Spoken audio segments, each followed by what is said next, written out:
Okay, well, good evening, everybody. Welcome to the first in our series of player interviews for the 2024-2025 season. And I'm delighted to say that this evening we are joined by our stalwart central defender, Ash Irwin from the A-League women's side. Welcome, Ash. Great to Thank see you. you. Thank you for having me. Oh, we're most welcome. We're really pleased to be able to get to know you guys a lot better. Terrific start to the season so far. You must be very, very pleased with how that's travelling. Yeah, definitely. Good to be undefeated so far. Hopefully we keep it going a little bit longer. Well, a little bit. Whole thing would be nice, Hopefully but for the rest of the season. yeah, Why not? Why not? hopefully. So we'd just like to get to know, we'd like to our fans the opportunity to get to know you a little bit better. So we'll just start off by asking you who you would say influenced your view of football or your desire to be a footballer when you were growing up. Probably my brothers. Probably I was very young and my mum had put them in soccer and I was just sitting at the games and I guess my parents said I was always kind of eager to play and they just chucked me in. And yeah, went from the age of like 5 or 6. So just haven't stopped, I guess, from then. So I kind of just followed in their footsteps. Kind of always wanted to do whatever they did. So yeah, guess that's what big brothers are for. Did they play to any high level at all, or were they just amateur players? No, just kind of amateur, like local. Then they did one of them kind of played in the NPL kind of realm, in New South Wales, like football. But yeah, just me that kind of continued. It's interesting, isn't it? I bet they must be quite jealous nowadays. Yeah, I think so. The one that played in the NPL, I reckon he is deep down. So talking about your early football career, where did you grow up, and who was your first club? I was I grew up in the Blue Mountains, so out west, in Blaxland, and Blaxland Redbacks was my first football club. Well, So yeah, from the age of like 5 or 6, and then kind of played there for till I was maybe 10 or 11, and went into the institute program. I think back then it's like Project 22 or something like that. It was yeah, Football New South Wales, and then kind of spent my early teens from about 11 or 12 till 16, and then moved across to Sydney Uni, which is where I then started playing under M for a little bit. Um, Played at Sydney Uni for like 6 years, 7 years, and yeah, kind of brought me to here now. were you a student at Sydney University, or was it just part of the extracurricular program? I was a student actually. I studied there for 3 years and then kind of thought it was the best of both worlds of studying and playing at the same place. So it kind of, yeah, served a purpose in that both regards. But yeah, it was a good time while I was there. What your major subjects at Sydney Uni? I studied health science there. So I finished that degree and I'm now at ACU studying occupational therapy. Oh, okay. So some plans for maybe after football, perhaps. Yeah, exactly. It's kind of setting me up for kind of long term. But hopefully you have a long career at the Mariners first and foremost. Yeah. So you always got Future.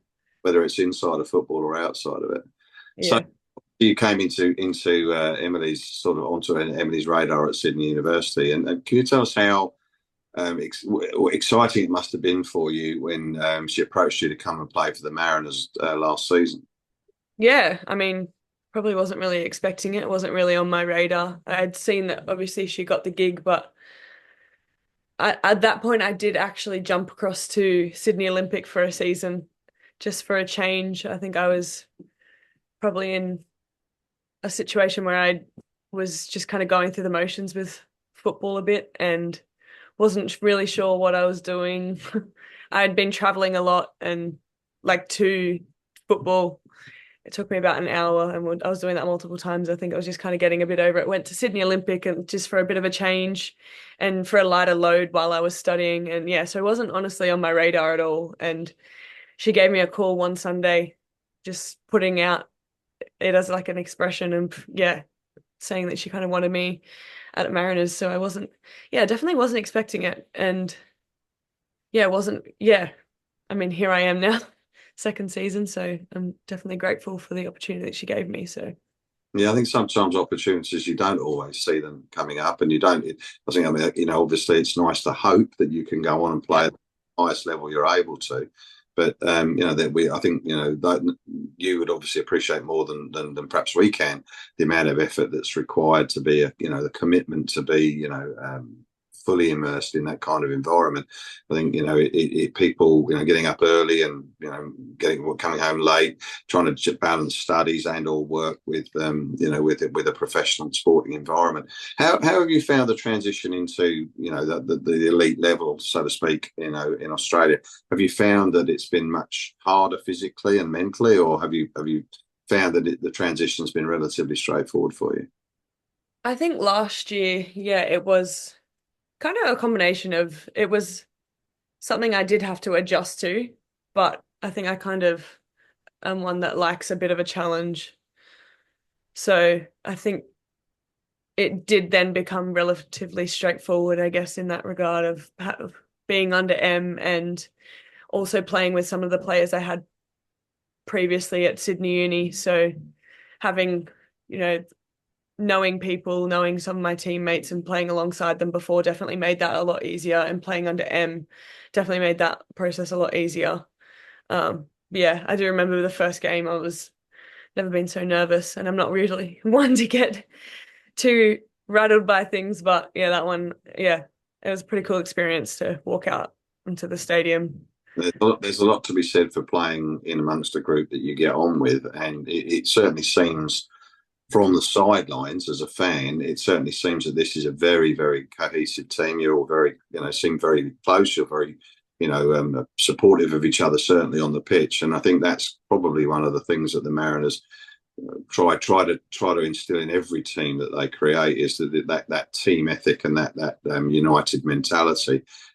Is that a true reflection of the group? Yeah, yeah, definitely. I think the thing we have probably on top of many other teams is that we all back each other and all support each other, no matter who makes a mistake or what kind of happens. Like what happened on the weekend, I guess we were 1-0 down and came back 2-1. So I guess everyone kind of backs each other and supports each other. There's no negativity on the field kind of thing. It's everyone just lifting each other. And yeah, it's definitely yeah, a key component to, I guess, our success is the desire that we all have to not only do it for ourselves but each other, I guess. So Yeah, I think they came across in spades, particularly. I mean, in every game, to be honest, Ash. But to go 1-0 down, really against the run of play, in my opinion. We perhaps could have been 2-0 up on the break or 3-0 even.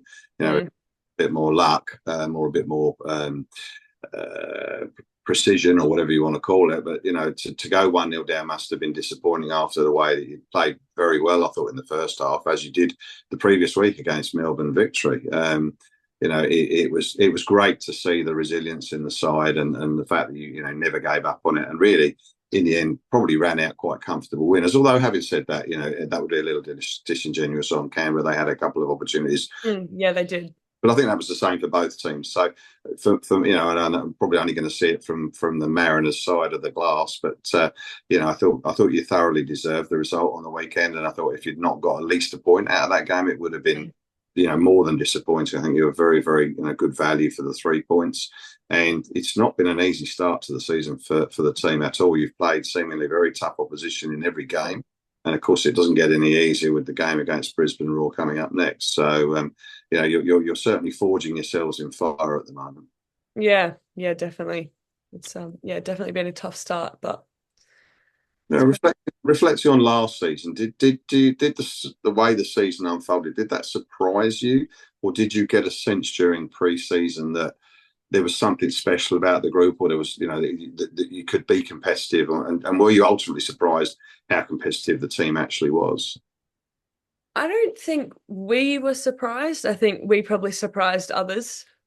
Um, yeah, I guess we going into preseason last year and then beginning the season, I guess we all had kind of had the same, we all had the same goals, obviously, wanting to do well and win, but everyone wanted to do it for each other. It's that same work ethic and drive and wanting to get the most out of each other. So I guess we could kind of see it internally and we believed in ourselves internally, which definitely really helped. Um, I guess as well, there wasn't a lot of backing on us against a lot of teams. I guess we were the kind of underdogs, so that probably lack of pressure and yeah, proving other people wrong. I guess yeah, really got us through in the end. I suppose the danger is, of course, you were something of an unknown quantity for us as Yeah. fans, as the opposition, obviously. I guess the danger is that the teams won't make the same mistake of underestimating the side this season. Yeah. Say, in my eyes, and with all due respect to the players from last season, I think we're a more balanced side this year, or you guys are a more balanced side this year. There certainly seems to be more cohesion between the lines. And everybody seems to be very well drilled on what their responsibilities are. So, I think it will be obviously you've obviously sent a signal already, having gone undefeated since the start of the season, and 2 wins under your belt now against very strong opposition. So, I think the likelihood is you're going to probably need to find another gear and then another gear beyond that as the season progresses, as all teams start to come up to speed and find their own feet. So, but it's always great to get the points on the board early. It saves you playing catch up. Other people are chasing you rather than the other way around. Yeah, exactly. So based on what happened last season, what would the team consider to be a pass, or you personally consider to be a pass for this season? I mean, obviously making semi-finals was outstanding. A little bit unlucky in the final analysis of the two-legged semi-finals. So what would you say that the minimum for the team would be the same again, or are you determined to go all the way to the big dance? Well, obviously, yeah, we want more, I guess. Hungry for more than what we kind of finished on last year. So making the grand final, yeah, that would be obviously, yeah, top tier. Winning the grand final, winning the league. I mean, they're top goals to have, but also, we don't want to, I guess, overshoot, well, not overshoot, but um, be too have our goals set too high. Like they're great goals to have, I think, but also being a bit realistic of, just being that one step above this year of finishing a bit higher on the table will be a great outcome for us. So yeah, shooting for the moon, landing on the stars. Is that the saying? Yeah. Yeah. I mean, obviously, in any sporting environment, you can't get ahead of yourself, and you've got to take each game 1 week at a time. Yeah. Finals are some distance away, as we know now, but you're certainly giving yourself the best chance of being there in the discussion at the end of the season. So I think as I say, I believe from watching last season and this season, and we get to every game that we possibly can. It's certainly a more cohesive team. It's certainly a more, I think, more structured team in many ways. There's lots of solid players all around the park doing a really, really good job, and that creates more. The sum of the parts is more than the individual efforts. So I think there are every team. Once you start climbing up the ladder, you become a target for the teams below you. So. And then, of course, the teams above you are wanting to take points off you as well. So you'll be entering, I'm sure, every game knowing that that's going to be the case. But talking about your personal journey a bit more, is there anyone in the league that you've played against that you were perhaps a fan of before you became a Mariner?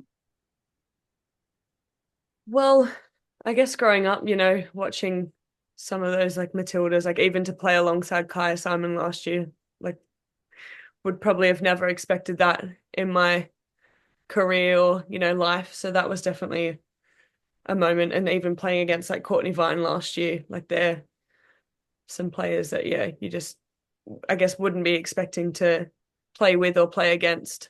So yeah, I'd say those Matildas that are playing in the league that really put up a good challenge, even playing against Emily Gilnick in against Victory. They're smart players, so it definitely puts a challenge on for us and for myself. So yeah, I mean, I like working against those challenges. So I thought yourself and Jess Nash were particularly good against Emily Gilnick last weekend, because she's clearly a very, very good player and clearly a handful to defend against. But I thought you guys were very effective against her. She didn't really get a lot of joy for the whole game. yeah, it's been good to work alongside Jess. So yeah, Would have been nice to have got the 3 points, but it wasn't to be, unfortunately. But I know. So do you have any personal game day superstitions? Is there something you do each pre-game or something you eat, anything like that? I actually don't really have any superstitions or anything. Kind of just ride the wave and whatever I'm feeling on the day, I'll do or I'll eat. Rocking up. Uh, Yeah, I'm probably the least superstitious and most kind of carefree player there probably is. Yeah, just rock up, do some stretching and rolling, and kind of that's when I start to get into, I guess, the headspace there once we go into the warm up. But yeah, I don't like to think too much about it, otherwise I probably stress myself out a bit too much. So I like to take a bit of a chill day and yeah, just do whatever I'm feeling on that day. I think that's probably a great philosophy in life, Ash, to be honest. I remember an interesting conversation with Matt Simon earlier in this series of chats where he said that superstitions are just excuses for failures. So, he was much of the same mind. He just takes each game as it comes and Yeah. to stay focused and get his head into the game space, in the lead up to the game and then, and execute once he's out on the park. Yeah, exactly. Who would you say is the biggest joker in the team currently, and who's the best or worst roommate? Uh, people And would probably say me. then you can throw someone under the bus. Yeah, well, I mean, I'm probably the worst roommate. I wouldn't say I'm maybe not the worst roommate, but definitely probably the worst person to sit next to on the plane or any bus. Everyone tries to avoid that because I just love to talk. So I'm annoying in that regard, but oh well, what can you do? I Um, can think of worse to have, Ash, to be honest. It's nice to have a conversation sometimes. yeah, exactly. I mean, I love it. Some people might get annoyed by it, but yeah, I just don't take things too seriously and bit of a yeah. So, who is there someone in the team that's a big joker, either a practical or joker, or just likes to pull people's legs all the time? That was probably myself or Annabelle. We tend to kind of joke around a bit. There's a few of us that yeah, kind of love a good little joke. Me and Annabelle try prank M or get under M skin on travel days, like just by small little small little jokes, like the little travel tags. We'll just shove them in her bag or just annoy her. Those little things that are harmless but enough to annoy her. So Just to keep her on her toes. yeah, exactly. As a Probably annoying her at this point. She's one that also is done with sitting next to me on the plane. We have, because of our last names, husband and Irwin. Last year, she found herself sitting next to me or in the same row as me a lot, and she got pretty sick of that pretty quick. So what is she like as a coach? Is she a disciplinarian? Is she pretty open and transparent? I mean, I get the impression that she's pretty approachable, and I think she demands high standards. But are you able to speak to us to what she's like as a coach? yeah, I mean, definitely she's an approachable coach, uh, with yeah high standards, especially on the field. When we're on, and demands a lot from us, which is keeps us at a high standard, which is good. Um, and yeah, just so knowledgeable with all her football and yeah, with everything. So it's great to play under that. She's personally like been one of my favorite coaches to play under, just as well because she backs me. I'm one as well that, I do make mistakes, but she kind of backs the fact that, everyone does make mistakes and, it's how you react, I guess, following those. Um, but yeah, it's also good to have a coach that's approachable off the field and have that laugh. There's still the line of, she's our coach, but it's yeah, good to have that bit of a relationship with your coach to keep it, I guess, a little bit lighthearted off the field. And it keeps, yeah, everyone kind of motivated and yeah, cohesive. It's definitely an art form in any profession, particularly in the elite sporting arena. Is that to find the balance between respect and comradeship is quite a tricky act, I think, for many people, and those who pull it off will always be much more successful, clearly, than those that don't. I think Emily's coaching has come on in leaps and bounds over the last two seasons. And in particular, I think that Marty and I and myself were speaking about this post game on Saturday. The substitutions that were made at exactly the right time and exactly the right positions that we needed to change things up a little bit, and the proof was in the pudding. Very Yeah. after that resulted in 2 goals and the 2 of the go-ahead goals. So Yeah. I think Emily's journey as a coach has been enjoyable to watch as well as the team itself. And I think that it must be a great environment to be playing your football in. Yeah, definitely. It really is. I guess, yeah, everyone gets along so well and such a positive environment, which really helps with staying together and working together as a team and, yeah, working towards those goals. Indeed. So you touched on it a little earlier, but what are your future plans after your playing career? I mean, do you have any consideration at all to doing any coaching badges, or are you going to look to something outside of football once your playing career comes to an end? Yeah, I mean, probably I don't think coaching is up my alley. I just don't think I have that coaching brain. Um, I know you can't probably compare yourself to Em because she's probably one of a kind with coaching. So, but yeah, I don't think I have that in me, but I am studying occupational therapy at the moment, so that's kind of trying to set myself up for career post football. So that's probably, yeah, where I'll end up. You may even become a sports physiotherapist or something, I guess, or in that Yeah. rehabilitation space. Yeah, exactly. Who knows where I'll end up, but yeah, I'm kind of just seeing what happens, riding the wave. Take each day as it comes. That's the way. Yeah, exactly. Yeah. So if you weren't playing, if you hadn't had the opportunity to play football at this level, what do you think you would have been doing as to earn a living instead? And which teammates would you like to have working with you, and why? Well, I can tell you which teammates I wouldn't want. That's Annabelle Martin. We'll start with She's a real pain. No kidding. She's good egg, but don't know if I could work alongside her. I think she's too meticulous, maybe. I don't know. I'm quite easygoing, and she's quite easygoing too, but she definitely, I guess, like in training and games, yeah, she definitely holds a high standard, which is great, but demands a lot, and sometimes it's too much for me. But yeah, who would I have?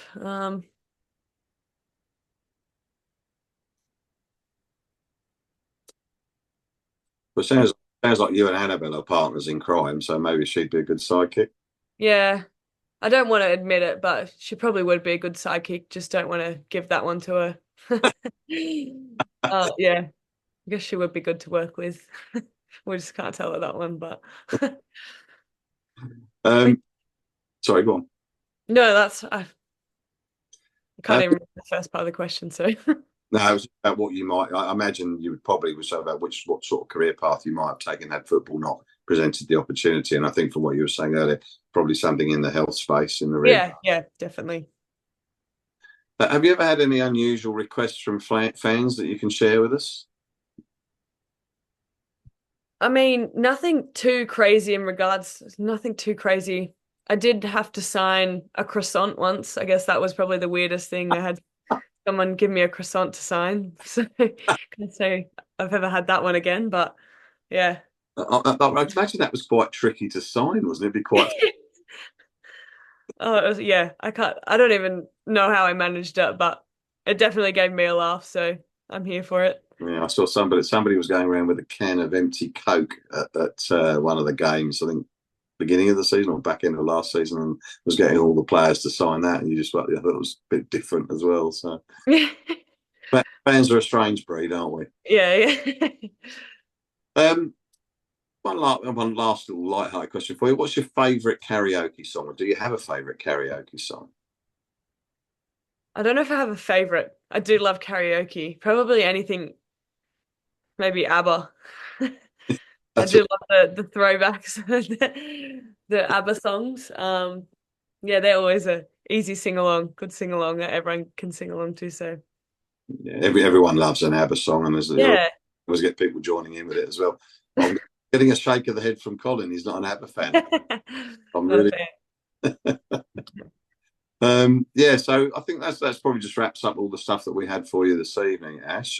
Colin, were there any questions that came in on the group chat while we've been talking?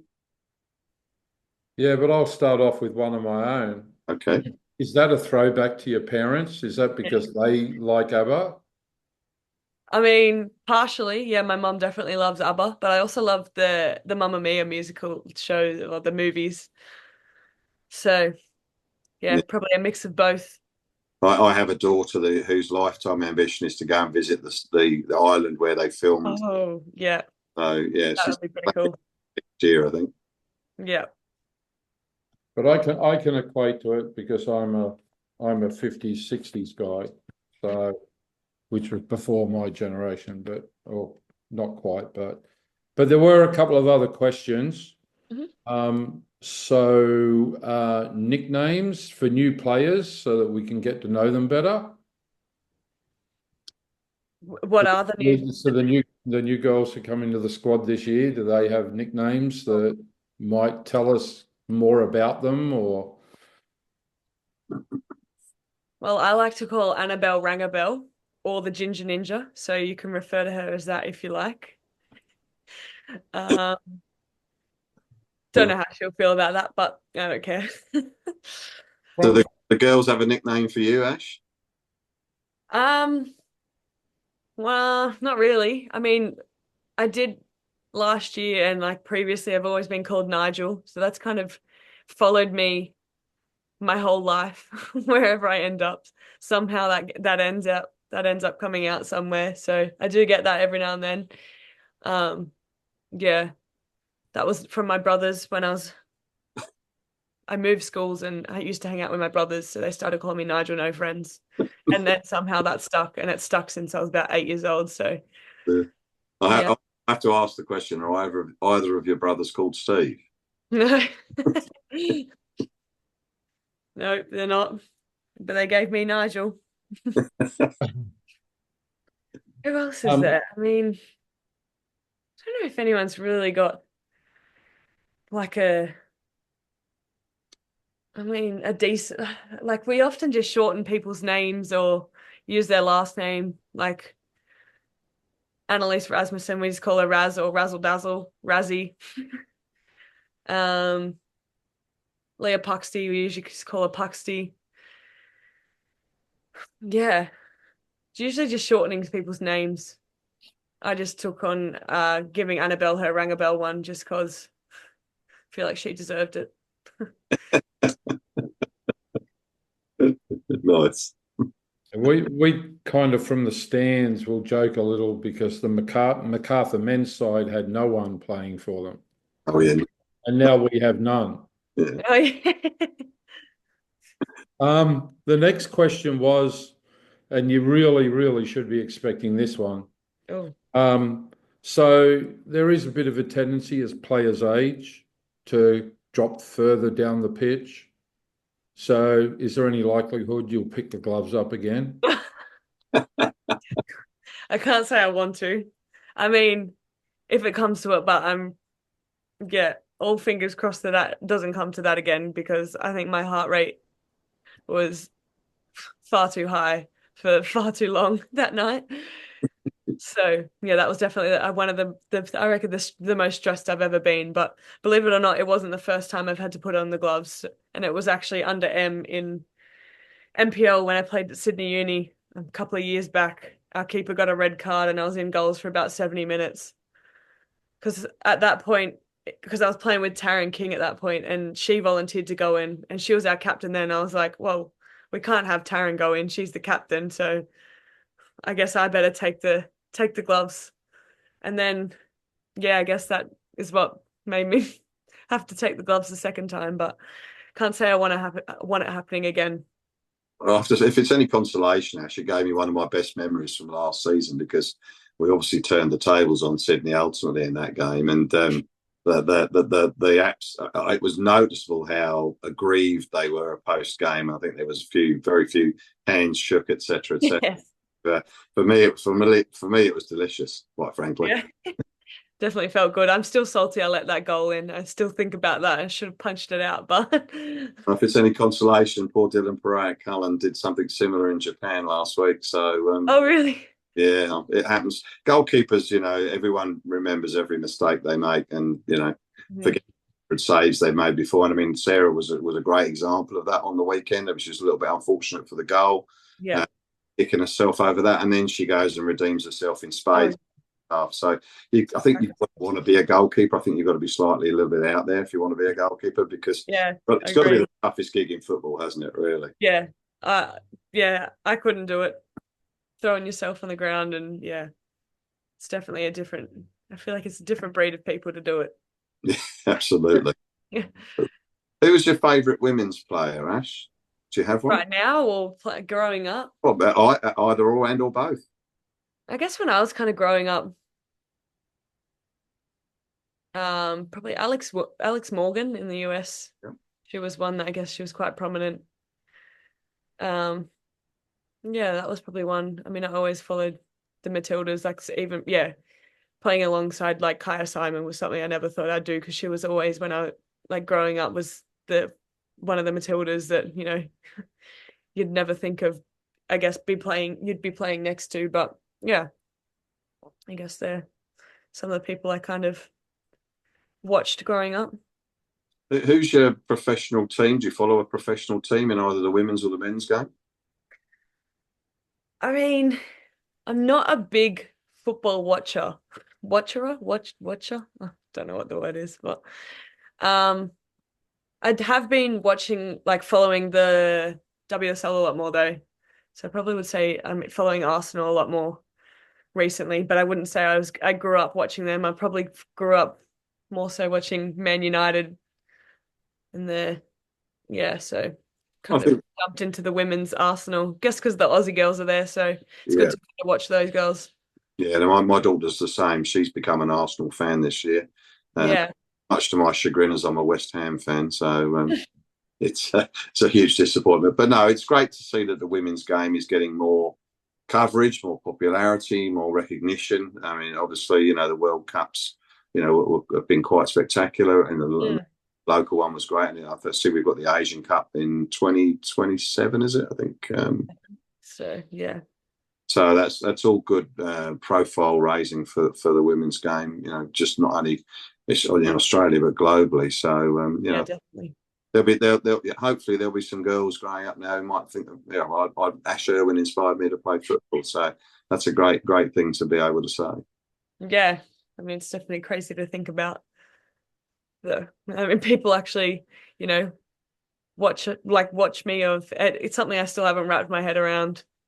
Still don't really believe that people want to be a fan of me, because I'm something else, I think. Well, I think you should take it all on board. It's all part of the the baggage that comes with being an elite sports person. And as I say, we're very proud of you. I certainly enjoy watching you girls play every week now, and it's become it's become part of my weekend routine. Game. In fact, we were slightly disappointed. We got an invitation to dinner, I think, on the 15th of December, or 14th of December, and it was going to coincide with your game. Oh, no. And then when the neighbour rang or messaged to say they'd moved the dinner back to the following day, we were actually really pleased because we wouldn't miss the game live. So that was great. So that's the sort of impact you're having on us as fans. It's really good. Yeah. It's a pleasure to watch you represent our region, and we're very, very proud to have you in the stable, and we hope that you'll have great success this season. And how good would it be to have a women's grand final in Gosford? Yeah, 100%. I mean, it's great to have the fans behind us. It's definitely such a community that I feel like is growing. So yeah, it's really great to see each week. Yeah, slowly getting more and more, which is nice. Yeah, 100%. Well, that's all I had, Colin. Was there anything else? There was only one more about who's the fine master, and I would add on to that is who's the player that's getting fined the most. Annabelle is the fine master, which I don't think is good to have in her hands, because she loves to dish out a fine for anything. Probably Peter Trimmis is probably the one that's been fined the most, I reckon, this year. She's had a few moments of forgetting to do things or forgetting the speaker for game day. So, I mean, I've had my few fines. I've been leaving I have left some clothes behind, so we always get fined for those. Hold us accountable, but yeah, I'm definitely better than what I was last year. Are you commuting up to the coast, Ash, or are you living locally? I am currently on placement at the moment up the coast. So I am living just in Wombrel at the moment, just with a few of the international girls. So I'm jumped on board with them for a couple of weeks while I'm on placement up here. So that's definitely been nice. But typically I'll commute. I do have some family that I do just kind of crash on, like stay at their place once or twice a week. I just didn't want to put it on them for 7 weeks. So, but yeah, once I'm done placement, I'll head on back home and then commute up like a couple of times a week. What's the training schedule for the team, typically? Typically, it depends on the week, depending on what like game day is. So I guess we just kind of have typically like two sessions on, a day off, and then two sessions leading into a game. So it's all kind of worked out, I guess, around when the game day is. But yeah, this week with no game, so I guess it's a little bit heavier of a load. So yeah. Yeah, so you're still living in Blaxland ostensibly with your parents, so that's a fair commute, I'd say. Yeah, I mean, it definitely is. It's been amazing staying up here, to be honest. The commute's been much shorter, and I've been able to head to the beach most afternoons, freshen up, cool off. So, been trying to make the most of that. But yeah, I'll definitely probably still try to stay up here when I can throughout the week. But it's just hard sometimes. I'm having to commute back for uni anyway, so I figured I'm still traveling back to Sydney anyway. So, Well, it sounds like you have more than enough on your plate and enough of your time this evening. So we'd like to thank you very much for chatting with us this evening. It's been great to get to know you better, and I'm sure our fans will really enjoy this content. yeah, thanks for having me. It's been a pleasure. We wish you all the very best of luck, for not only for Brisbane in the next game, but also for the rest of the season. And we'll look forward to cheering you on from the stands over the course of the next few months. Sounds good. Hope to see you guys there. Thanks a lot, Ash. Thank you so much.